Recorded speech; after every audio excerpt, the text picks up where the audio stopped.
I got involved with drugs from my family. My brothers and sisters were using, so it took a lot of the fear out of it. Everyone else was having fun, so it didn't really seem harmful. There didn't really seem like there was anything wrong with it.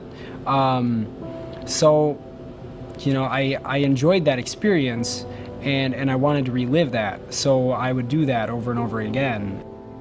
At school, I quickly got involved with other kids there who used drugs, just because that was common ground for us. So I'd gravitate towards these people who had connections. Eventually that led to more connections and more. There was a point where I hadn't used heroin or I hadn't used meth. I was using drugs, but I didn't touch those two, and eventually I did, and eventually that was my drug of choice, and eventually that's what I needed. I had to have something bigger, I had to have a bigger high to get me through, because I was just too stressed out. I was withdrawing too bad.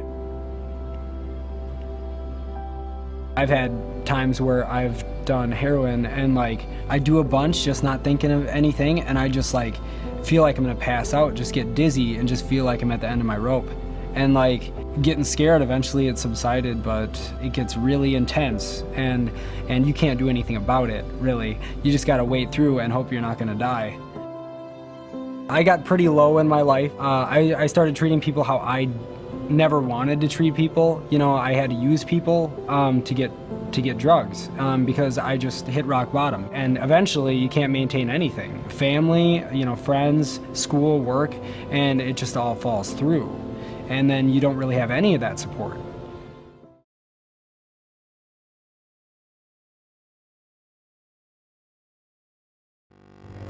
Did you ever wonder where your school lunch comes from? Today we'll take a look inside Bethel School District's Central Kitchen and see how they're feeding thousands of students every single day. This is the first time anything like this has been done on this magnitude. The volume that we do on a daily basis, it is huge. This is a big production right here.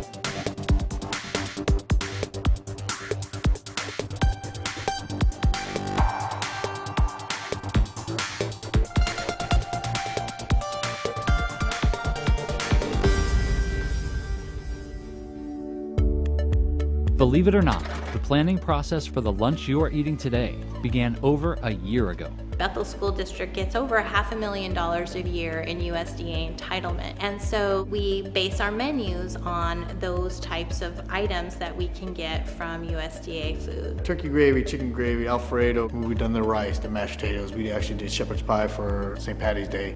Today, the staff at Bethel's Central Kitchen are making chicken gravy for the chicken and a biscuit lunch menu. I start getting my recipes together. If there's any fruits or vegetables involved in the recipe, then I'll have my ladies chop up the proper amount of vegetables to add to the recipe. The plan is to make almost 8,000 servings of chicken gravy today. We have 2 large kettles, 100 gallons each, and Janice, who is our cook chill lead, she will take all the ingredients she has prepared ahead of time and start assembling the gravy in the kettles. The recipe calls for amounts of food you wouldn't find in your fridge. We're talking about 800 pounds of chicken, just for starters. 180 pounds of potatoes getting diced up for the cook chill part of it. The cook-chill process allows the Central Kitchen staff to prepare food from scratch on a massive scale. It's home-style cooking done big.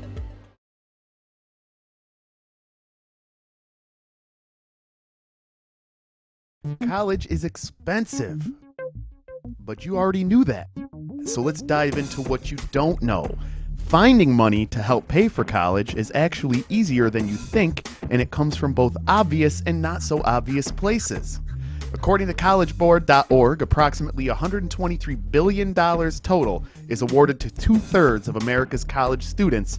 Only 600,000 college students graduate without ever having received a scholarship or grant.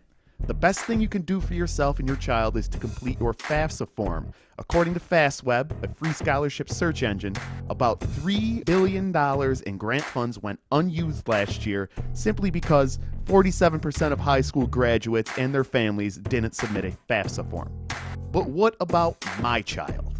What about a child who doesn't qualify for merit, needs, or athletic-based scholarships? Fear not.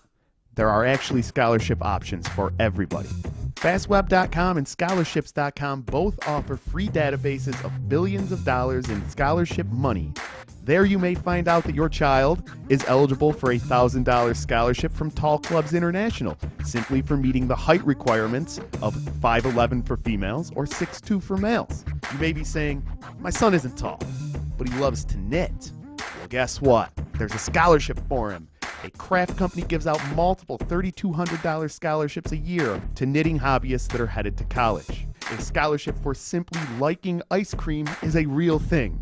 But my daughter is lactose intolerant. You know where I'm headed. The Food Allergy Anaphylaxis Network has a scholarship for her. Websites like Unigo and Niche actually market essay-free scholarships that are awarded every month.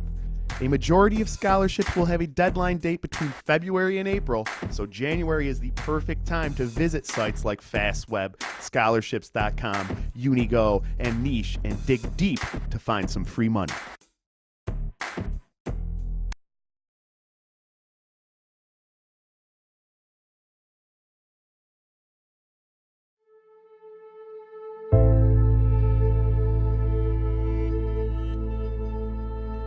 We all fill in. Anybody that the staff in the office here, most of them have CDLs. When you work 300 plus buses, that's a lot of personnel, and you do have a rate in which they call in, and we have to fill that, and you only have so many substitute drivers, so then we all fill in wherever needed to get the children to school, because that's the main focus. And it warms my heart more to do the elementary and the special needs, because it seems like you provide more of a service to them than the kids that are just wrapped up in their normal life and don't even know there's a driver in the seat. So this mother was coming out, and her daughter has a full-size wheelchair, and as she'd come out of the door, there was just hardly any room for her to maneuver this wheelchair. And the ramp that she was using was like a temporary ramp, or one that's not fixed, and it just didn't seem right, for somebody to have to struggle like that. I thought about it, for a day or two, and thought, what could I do? And I wasn't sure if if there's something that I could afford to do myself. And then it just dawned on me, I'll reach out to a couple of different places. So I Googled, people that would donate ramps or whatnot. So I said, well, let me call Lowe's and see what they can do. Just the story was, we were truly helping one person's life be easier. And with what Lowe's did, it was the easy part. We just said yes. I had Mr. Mitchell get us a list together. We didn't really look at it. I just said, bring your trailer, come get it, and do your thing with it.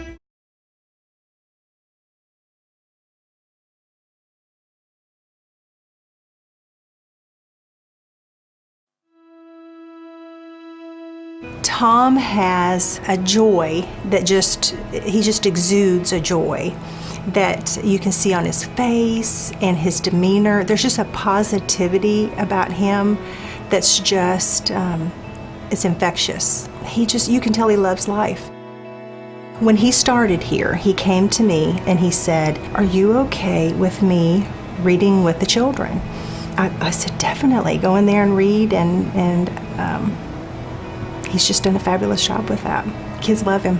I just come in on my own time, and I'm not asking them to take anything away from work. I just want to do it on my own time. I don't, it was nothing, I just wanted to do it, and it just worked out nice, and I enjoy it.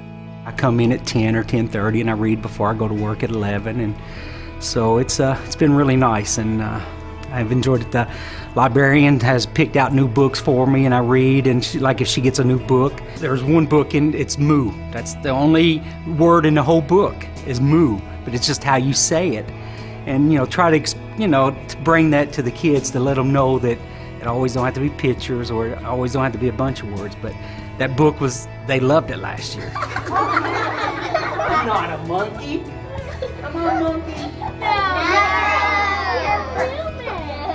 Tom understands that his job as a school employee is more than just come in, clean the building.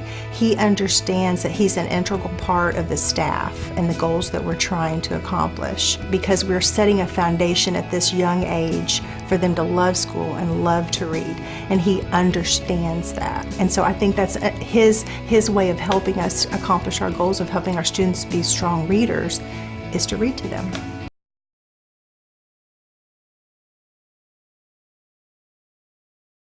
Good morning, everyone. I'm really honored to escort you all up into the Soldiers National Cemetery. Cemetery Hill was a key defensive position for the Union Army. William Saunders didn't know when he was designing the cemetery how many dead he was going to have. But he created the semicircle design. He has low grave markers, trench graves. What they're doing today is they're not just visiting the cemetery, they're actually getting to know 8 of the soldiers buried here by reading through their letters. Oh look, he's right here. Know you, my son, if I am far away from you, that I love you and your little brother, John. Private Edwin Field was 22 years old at the time of the Battle of Gettysburg. He was the youngest of 4 children in a family from Massachusetts. Although he wrote to all of the members of his family. Think of the loss of young leaders throughout this war. They are truly learning about what these men did throughout the war, why they were fighting, and what the results and consequences of this war were.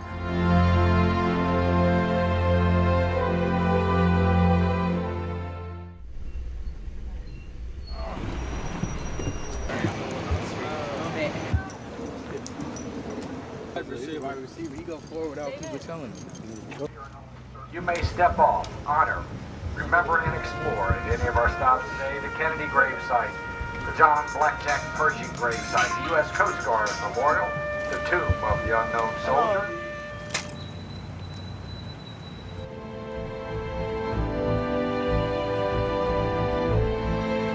I admire that they're very organized, and to do that must take lots of practice.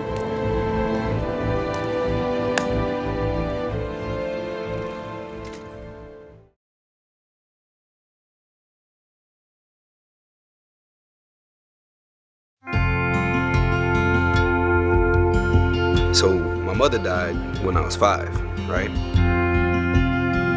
And she was the only real person in my life. She was the only person that had went to college in my family. She was the only person that could really teach me.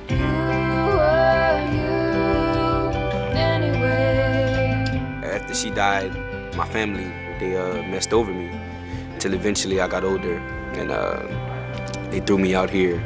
Coming to school was a huge problem, being homeless, being a minor and not having any parents, trying to fight for myself to basically be my own family and keep going without anything stopping me.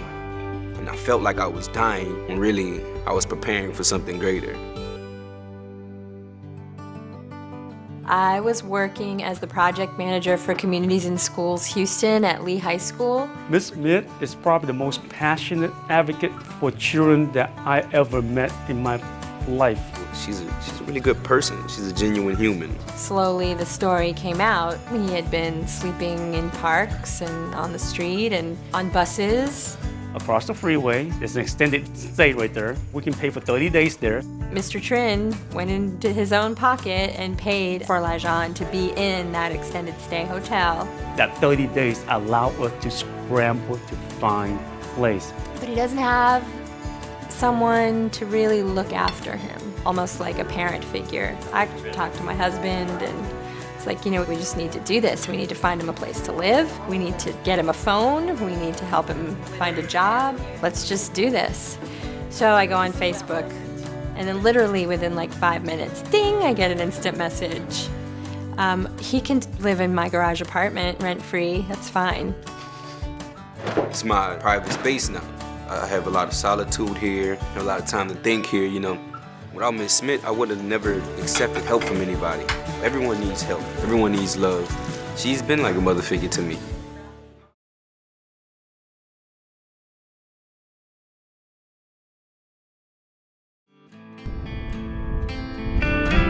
Three, 2, 1.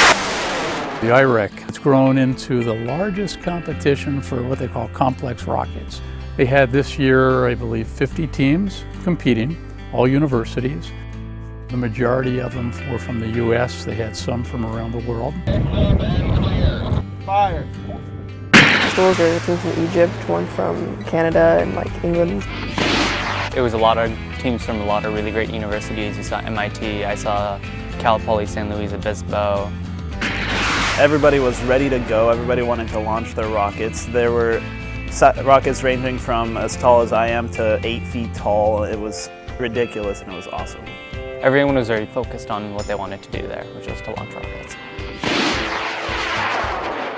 You hear the solids going off and it was just wow. It sounded like a jet engine firing, and then you'd see it go and then you'd only see like the red spark of the engine going off.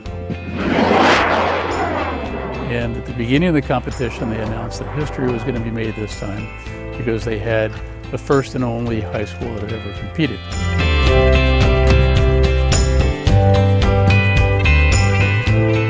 Now this is where we are now, so we have the electronics page here. Our rocket project. That was Charles Soda's idea, and he approached me after one of the parent nights. He came in and said, you know, I work for Aerojet, and I have this idea that we could do an internship and build this rocket. His college final project was to design and build this sounding rocket with 2 other students that they would then do all the math and calculations and planning for. And we were a few weeks away, we were testing it, and we had the failure of one of our propellant tanks. So that put everything on hold, boxed it up. I came up to Washington for a job, brought the rocket along with me, and it's been sitting in my garage ever since.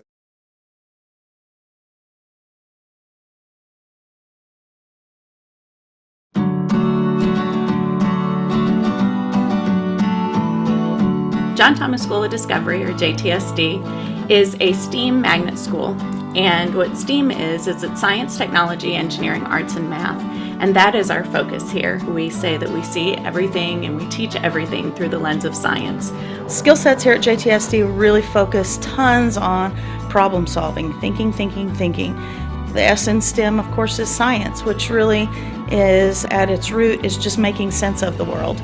And we can't make sense of the world unless we're willing to explore it and experience it and look for ways to make it better, because that's what's going to change the future for our kids. So we really want kids who are explorers and kids who are willing to get messy and to take chances. Learning is not this perfect, let's sit in rows and read out of a textbook. It's let's see how something works and how can we integrate our curriculum into that. We really encourage going out and looking for the answers and to ask questions and to question everything. I think that's one thing that you're going to really see in all these classrooms is the emphasis on questioning and turning things back on the students. And you know, if they come up and ask me a question, my first response to them is, how can we go find the answers? Even up through 6th grade, teachers teach all subjects, and what that allows them to do is truly integrate every subject, the math, the science, whatever goes along with the project. It's not just, oh, well, I teach math and I teach science. We weave every aspect into their learning. So our goal really is not to focus on how do we prepare kids for the next test, the next quarter, the next grade, even the next building. Our goal is how do we prepare kids to be successful in life, and we do that with real application and real skills that make a difference for them, not just while they're in school, but really in life that they can apply.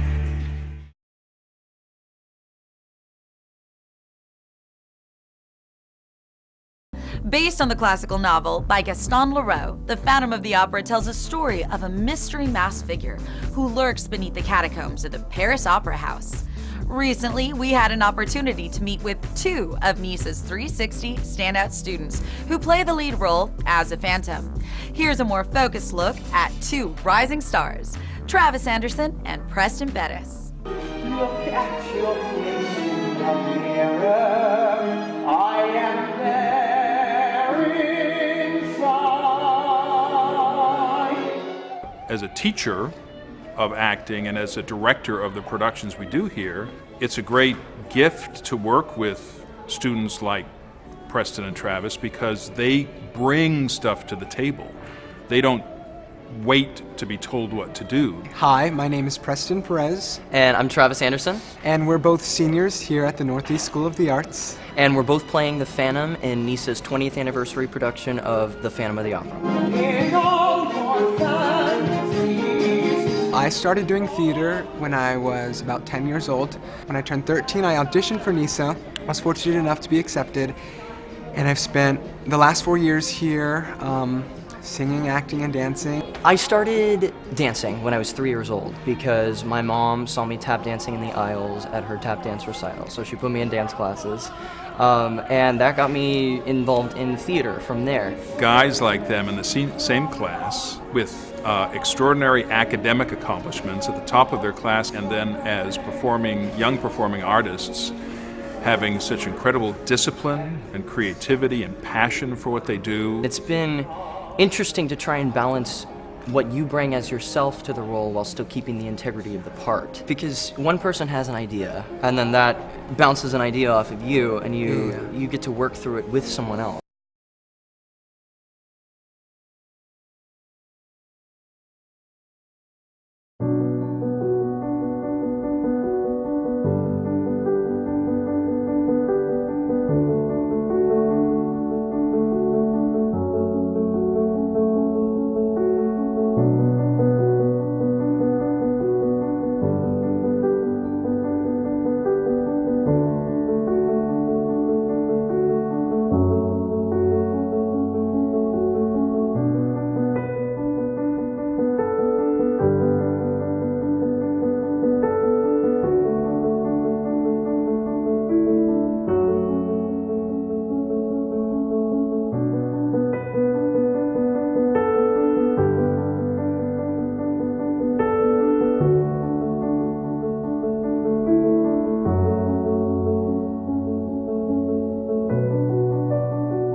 And everybody should know the last guest. Put your hands together for Bobby Whiteson!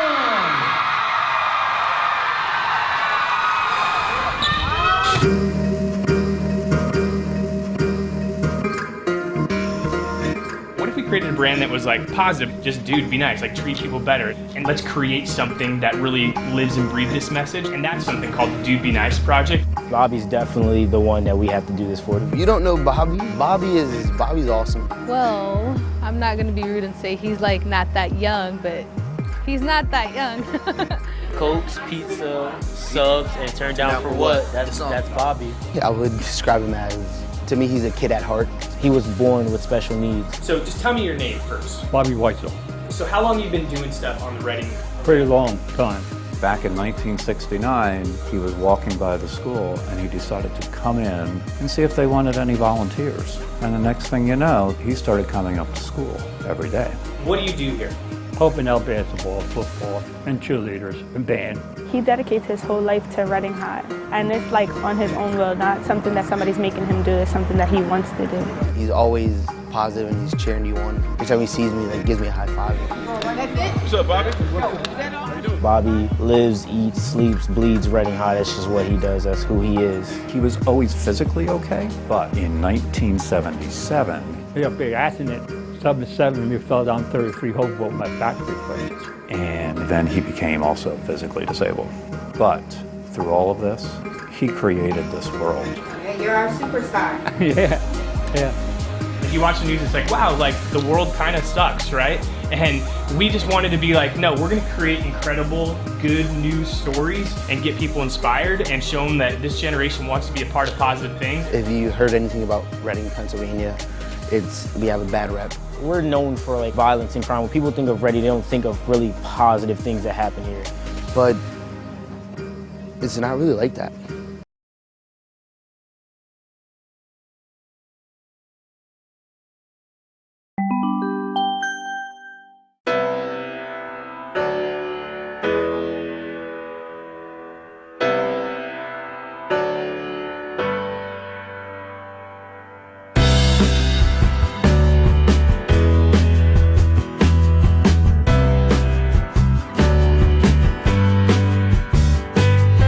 Alicia will not allow a single student to go astray. The smiles, the relationships, the high fives, the trust that's built, it's amazing.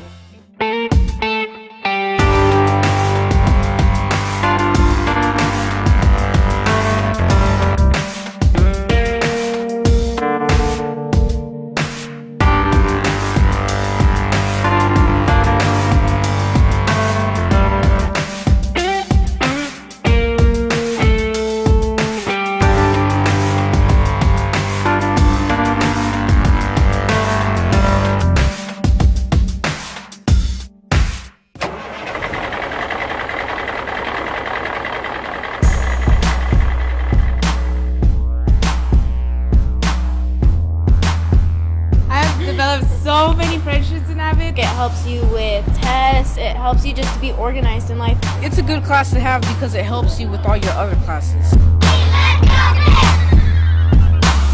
Heritage program introduced me to different colleges that I could apply to, as well as South Central Scholars. This program really helps us, get to the top life, And I think that's what helped shape my path.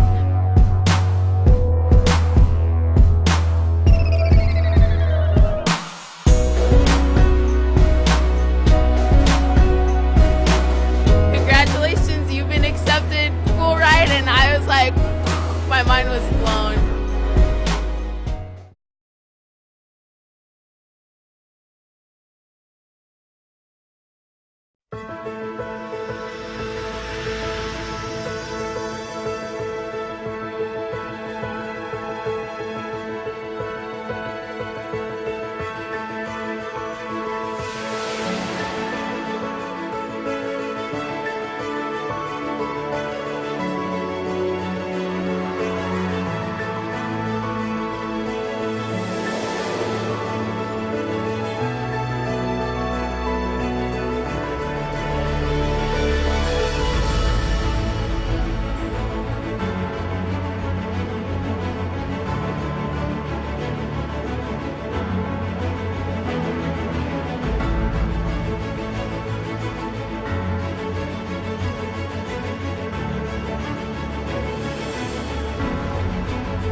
Sarah Peterson. I'm a junior at the Science and Math Institute, and I'm really passionate about environmental conservation.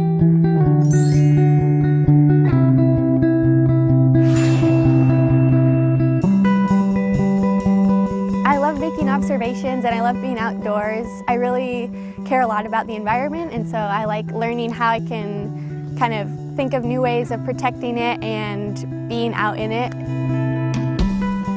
Having the forest as a classroom is a really unique thing about SAMI. We're able to, a lot of our classes are out in the park, and we're able to use the forest for a lot of our studies. Even classes that aren't related to the forest will often be outside. You know, everyone has a raincoat, rain boots. That's kind of like the SAMI, uniform.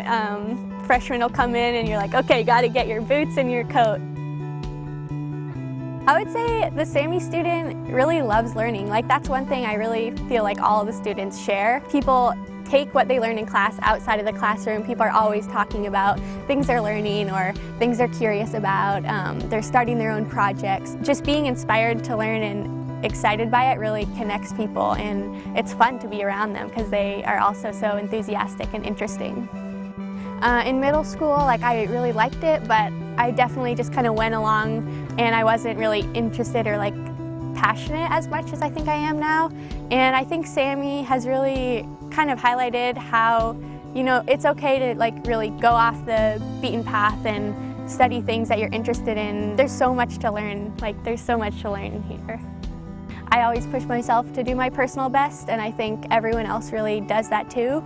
But leading questions, constantly trying to get more out of each class is definitely a daily routine that everyone's doing. And it makes it so much more engaging and exciting. When you're truly passionate about something, you want to be learning about it and you want to be asking questions and you want to get as much out of it as you possibly can.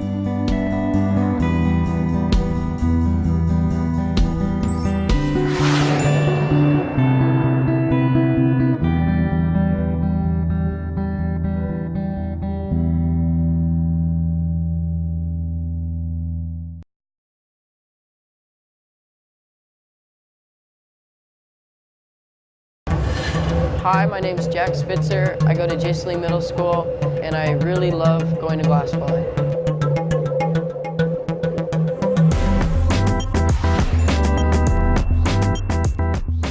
On Mondays, you come from the weekend and you don't want to go to school. I don't want to go to school, but then, oh, I got glass blowing. I want to go to school now. When I walk in the hot shop, my partner usually asks me what I'm going to make that day, and I got to sit and think about it because I get so excited because there's so many different things that you can make. It demands you to do so many different things that are physical, but it's also both mental, and you're exerting all this energy and you have to be really strong at some parts, but then there's also some parts where you have to be really calm and relaxed, and yeah, you got to learn the technique too. In this class, we're trusted with a lot of responsibility, and most classes that you have, they don't trust you with a torch that blows a flame that's big. And it's kind of, everyone gets more mature when they walk in here. They want you to be creative and share all your ideas and talk out loud. We don't raise our hand in this class, and they just trust us a lot more. If I want to create a really cool flower, I have to keep practicing. I have to get better. I have to do well. And a lot of kids, they don't have, they learn it a lot in this class, and they learn to be more disciplined with their work, and I think that follows a lot into the studies during the school. I did say I want to get into Harvard someday, and that kind of seems like a shot in the dark, but I want to go and I want to get my master's in business, and I want to become a glass blower. I want to build my own shop. I want to own my own shop. I want to continue this for the rest of my life.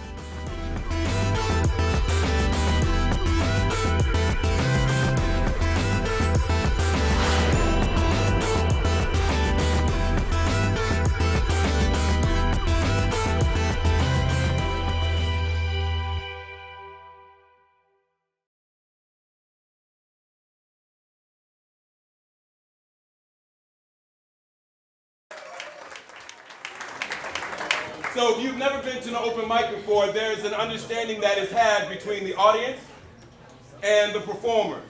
When a person gets on stage, if you enjoy something that's being said, feel free to snap your fingers. Let me hear everyone snap their fingers real quick. There you go. If something strikes you, we've been practicing this all summer. If something strikes you as particularly profound, you can say word. Everyone say word. Word. All right. I'd say for this program in particular, which is designed for boys of color, which are sometimes invisible in this environment, I think learning the tools where they can speak confidently and intelligently is very important in an environment where they may not feel confident, where they may feel different and feel less than. This really gives them the opportunity to see that what I say has value and I can communicate it effectively. And they'll have the opportunity to speak from their hearts about topics that matter to them in ways that are important to them. And it would also just help them to use those public speaking skills and not be afraid to express their thoughts in any setting. Zip, zap, zop, zip, zap, zop. I've been doing open mics for a very long time, so I've seen the experience of a young person being very nervous. You know, it's an unknown for them what's going to happen after I say my poem, or what happens if I trip up on a word, or someone might not agree with something that I wrote down on paper, and every time there is ovation.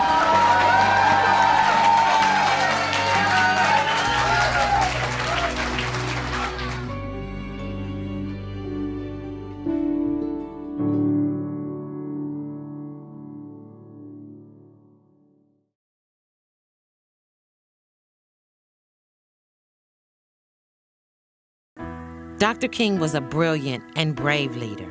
His truth, dedication, and commitment resonated with people across our nation and throughout the world. Today, his fearless dedication to equality and peaceful progress continue to inspire and challenge all of us. On March 8, 1965, Dr. King spoke about courage and said, "Our lives begin to end the day we become silent about things that matter." He urged all of us to feel passionate about freedom and justice. When we feel strongly, we must speak up and not remain silent. Arlington Public School students were asked to describe in writing or through visual art how speaking up or being silent about something can change your personal life, your community, or the world. It's really important what Dr. King did to change history and add to this world, and I think it's important to spread that message and share it in different ways. So in my piece I wrote about just trying to go through in this world where there's a lot of things that we talk about that really aren't the most important things, and instead how sometimes it's good to really look at what the most important things are and to try and spread what those things are, the message, to other people. I will speak up like Dr. King because everyone needs to feel safe, no matter who they are or where they are from. Standing up to bullies is scary, but with courage like Dr. King, I can help create a world free of bullies. I spent my summer on the Northern Cheyenne Indian Reservation, and I just saw a lot of suffering and just like a lot of inequality there, and it really surprised me to see that kind of inequality happening in America. So that inspired me to kind of take MLK's words to heart and reflect on my experience.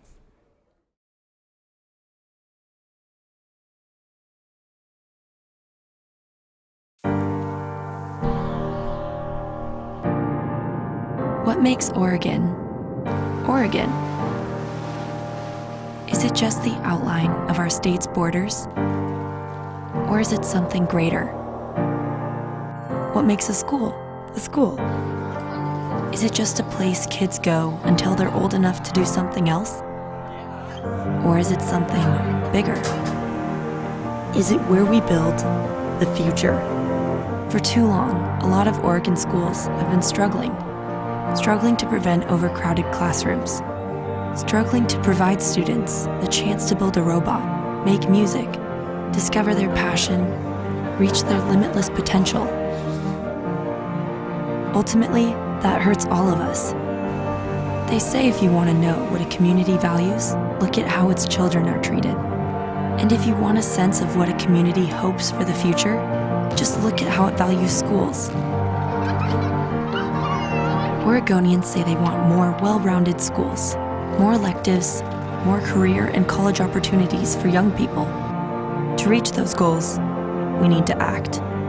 We need to resolve the long-standing issue of revenue reform. When we invest in our schools fairly, sustainably, completely, we invest in our future. What makes Oregon, Oregon? Tomorrow, she does. Today, you do.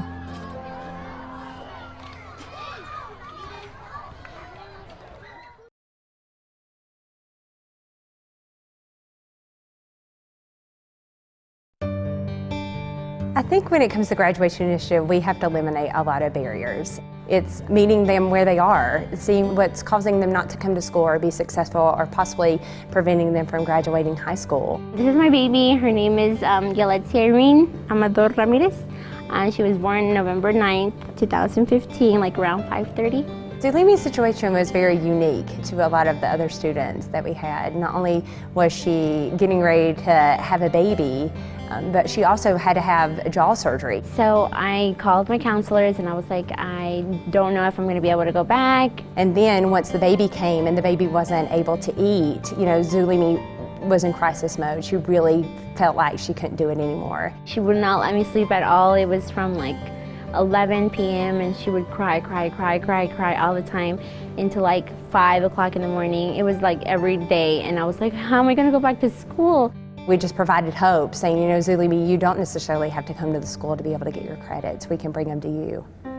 They helped a lot in, you know, saying you can do it, it's possible. There's so many opportunities out there with the baby and finding maybe daycare. The nurse actually told me about this family nurse partnership, and they also help students, you know, to graduate, and they come see you every 2 weeks to see how you are and the baby. I think that's what the Graduation Initiative is really good, is connecting families and students with those resources. To me, the Graduation Initiative is hope, because in the middle of the darkness or anything, you know, that you don't see possible, there's always this little light, and, you know, you're like, oh, I can do it, and you have hope in yourself. Buncombe County Schools does a great job meeting the families and the students where they are and looking at their situation, and we might not have the answer, but we're willing to find it.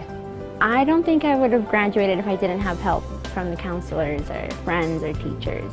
The Graduation Initiative is a huge cheerleader, and just letting them know, you know, we are here to support you. And even if you do slip back, we'll walk hand in hand with you, we'll walk behind you, you know, just to support you as best we can.